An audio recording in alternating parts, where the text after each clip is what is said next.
Hey everyone, and welcome to the Deep Dive. I'm Mark Buzz, And I'm out of bugs. and we are ready to tackle another one of those listener questions, those burning questions. The ones that keep you up at night. But while maybe not up at night, but I'm definitely sparking some curiosity out there. Yeah, definitely. So today's Deep Dive is all about something that I think a lot of Californians maybe find a little bit surprising. Oh, yeah. Please, are they really a year-round problem? We got sent in this article from Simple Pest Management, Okay. and it's called Do Fleas Die in Winter in California? Interesting. And honestly, this is a question I've kind of wondered about myself. Yeah, it's a common misconception. Yeah, You would think that those cold winter months would get rid of fleas, but as we'll find out, right. that's not always the case. Yeah, and before we jump in, if you're finding this deep dive helpful, hit that follow button and give us a likeness. Yes. It really helps us spread the knowledge. And of course, big thanks to Simple Pest Management for this fascinating article. Make sure to check them out on social media for even more expert insights. Yes, definitely. All right, let's get back to those fleas. So this article starts by addressing a common belief that fleas just die off in winter. What's the reality? So the reality is that California winters are pretty mild. Okay. They rarely reach those freezing temperatures that are needed to completely eliminate fleas. So even when we're bundled up in our sweaters, those fleas aren't exactly freezing out. Not quite. The article mentions that fleas need prolonged exposure to temperatures below 32 degrees Fahrenheit to really be wiped out, and most of California doesn't experience that kind of sustained cold. Right, that makes sense. So how do these tiny survivors manage to stick around even when the weather cools down?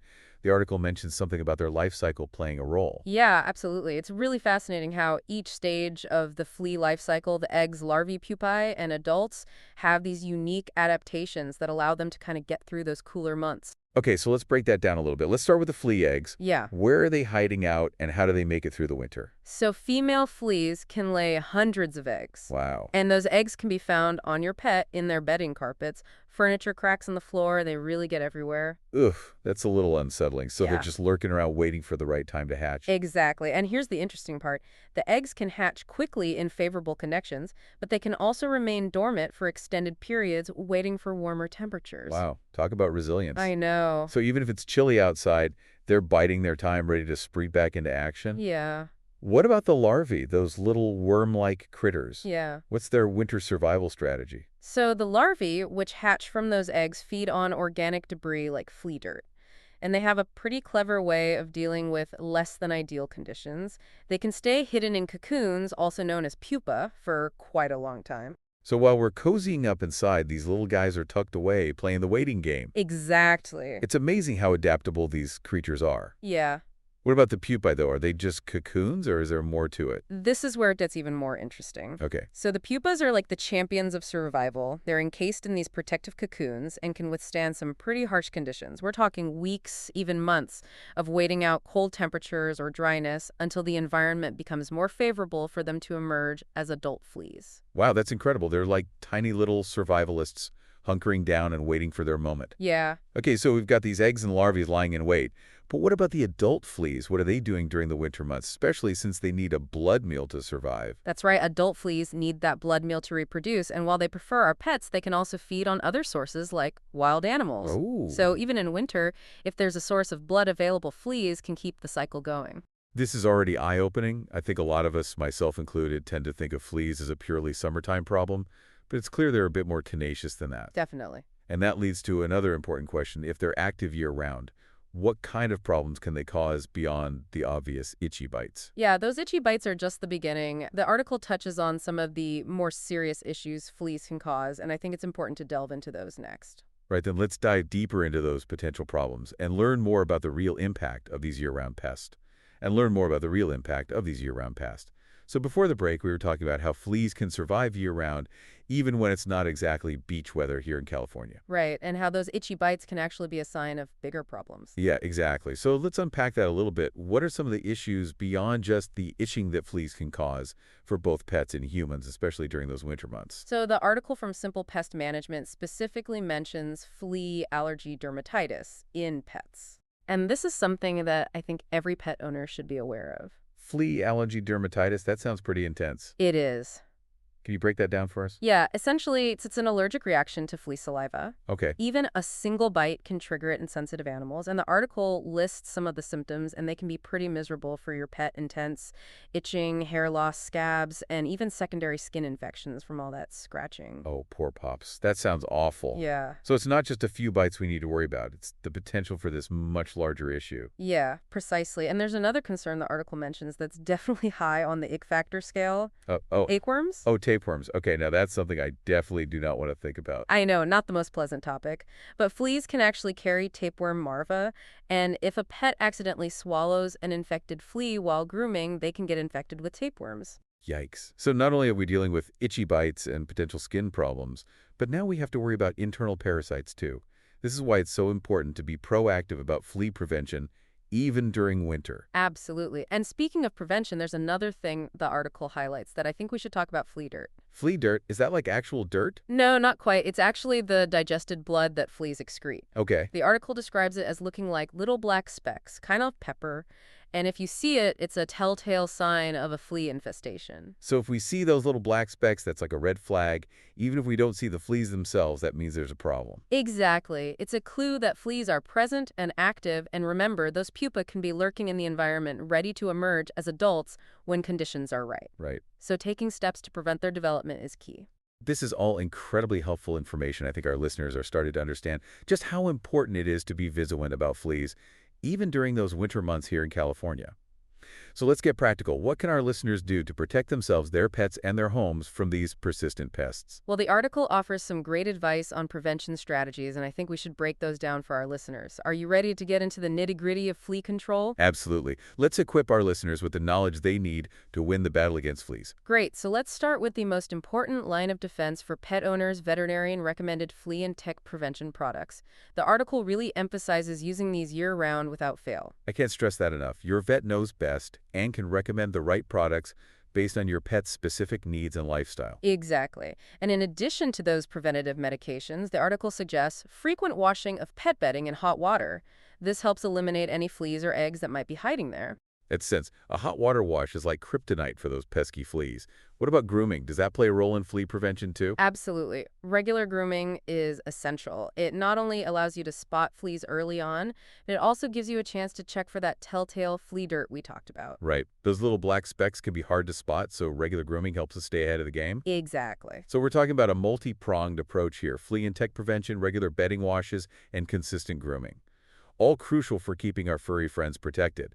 But what about our homes? What can we do to make them less inviting to fleas? So the article emphasizes the importance of thorough and frequent vacuuming. This means vacuuming everything: carpets, rugs, furniture, under furniture, even those hard-to-reach nooks and crannies. And don't forget about cracks and crevices, those tiny spaces where fleas can hide. Why is vacuuming so crucial in this fight against fleas? So vacuuming helps remove flea eggs, larvae, and pupa. And remember, those pupa can be incredibly resilient, hanging out in the environment for months. Vacuuming regularly disrupts their life cycle and helps reduce the overall flea population in your home. So we're talking about a serious cleaning routine here. But sometimes, even with our best efforts, those fleas can be incredibly persistent. The article mentions professional pest control. When is that a good option? Professional pest control can be incredibly helpful, especially if you're dealing with a large or established infestation, or if you're having trouble getting things under control on your own. They have the expertise and tools to really target fleas effectively. Right. So if you're feeling overwhelmed, don't hesitate to call in the professionals. They can help you reclaim your home from those pesky invaders. Now, what about our outdoor spaces? Are there things we can do to prevent fleas from taking over our yards? Absolutely. The article suggests several outdoor maintenance strategies that can make a big difference. Keeping your yard tidy is key. Trim tall grass, remove debris, basically eliminate those potential flea hiding spots. So less clutter means fewer places for fleas to hang out and thrive. Exactly. And for those looking to take things a step further, the article mentions targeted pest control for your yard. This helps control fleas and also targets their hosts, like those wild animals that might be carrying them. That's a great point. We often forget that wild animals can be a source of fleas. So addressing those potential carriers can make a big difference in overall flea control. Yeah. This has been a wealth of information. We've covered the flea life cycle, the problems they cause, and some really practical tips for prevention. But before we wrap up, I want to circle back to something you mentioned earlier: year-round flea prevention.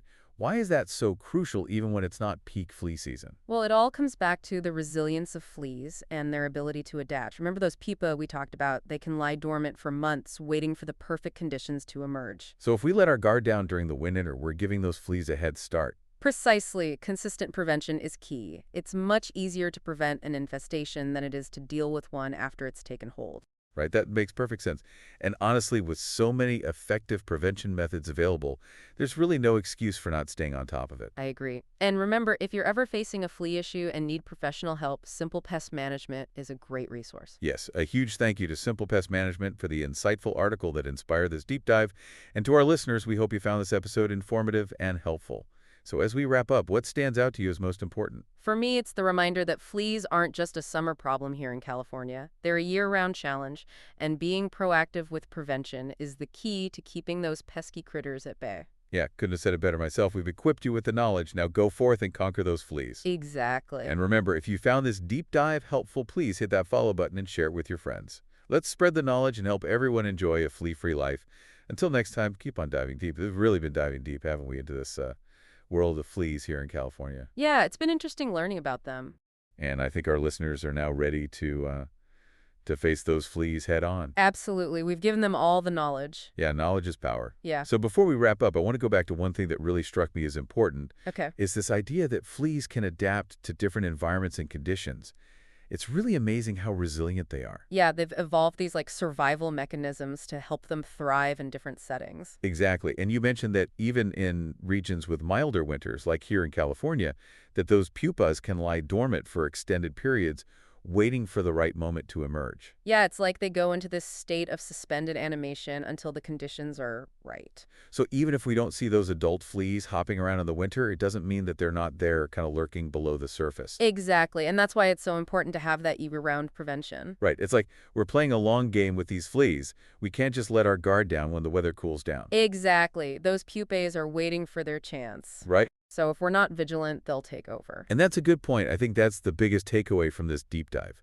We need to change how we think about fleas and recognize that they're not just a seasonal nuisance. They're a year-round challenge. Exactly. And we need to have the knowledge and the tools to deal with them effectively. Absolutely. And that's where all those prevention strategies that we talked about come in. Exactly. From the flea and tick products to cleaning to yard maintenance, there are so many things that you can do to prevent a flea infestation. And if you're feeling overwhelmed or you're facing a really stubborn infestation, don't hesitate to reach out to the professionals. Yes. Experts like those at Simple Pest Management can provide targeted solutions, and they can help you reclaim your home and yard. They're a great resource. Yeah. This has been an eye-opening journey into the world of fleas. I think our listeners are leaving with a much deeper understanding of these creatures and how important it is to stay ahead of the game. Yeah. And if you're listening and you found this deep dive helpful, please hit that follow button and share it with your friends. Yes. Spread the word. Let's spread the knowledge and work together to outsmart those pesky fleas. Until next time, stay curious and keep on diving deep. Until next time.